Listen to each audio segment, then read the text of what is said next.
Good afternoon. My name is Gabriel Bourdain from here in New Orleans. My question is regarding Fema reimbursements.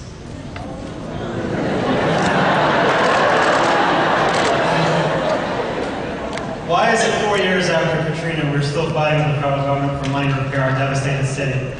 Delgado Community College, the largest vocational educational institution in the region, recently had to turn away 1,500 students because FEMA is only offering $19 million to repair buildings that suffered $40 million in damage.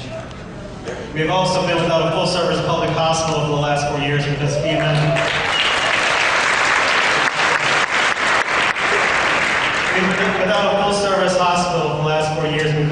is offering $350 million less than the true damage cost incurred. I mean, I expected as much from the Bush administration, but why are we still being able to die in our recovery?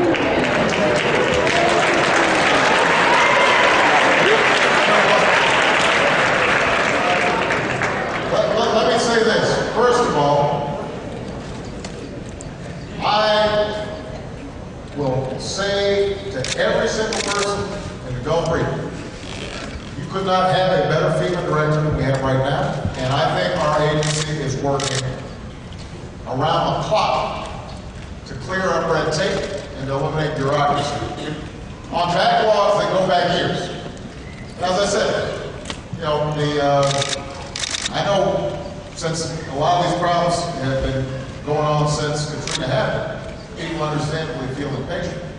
On the other hand, these things were not all going to be fixed tomorrow. So we are working as hard as we can, as quickly as we can, to process through many of these issues. Now you mentioned, for example, Charity Hospital. We are committed to working with the city and the state to make sure that we have world-class health facilities here in New Orleans. But what is also true is that there are all sorts of complications between the state, the city, and the feds in making assessments on the damage. Now, I wish I could just write a check. You say why not? You know, there's this whole thing about the Constitution. Not to mention the fact that, you know, I'm always, you know, one of the interesting things you find out about being president is everybody will attack you for spending money unless you're spending it on them. You notice that? So we've got to go through procedures, but here's the good news. For example, on Charity Hospital, I know the state has agreed to go through an arbitration process that Mary Landry helped set up that is designed to cut through and avoid a long, tangled mess so that we can actually start rebuilding and providing services.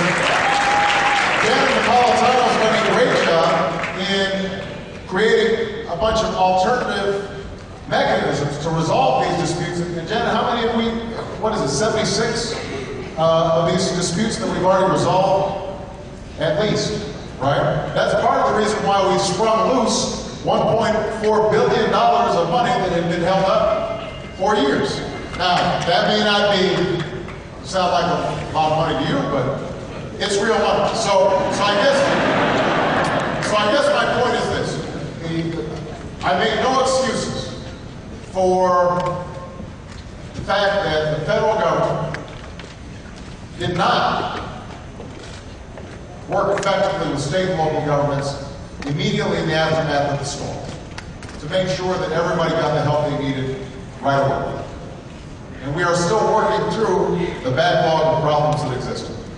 But I will say that I think not only Democrat Mary Landry, but also I think Republican Governor Jindal will tell you that our team is outstanding. They are working really hard all the time to try to get these things resolved as quickly as possible. And my expectation is that by the time that my term is over, you guys are going to look back and you're going to say, this was a responsive administration on health care, on housing, on education, that actually made sure that money flowed and things got done the way they were supposed to.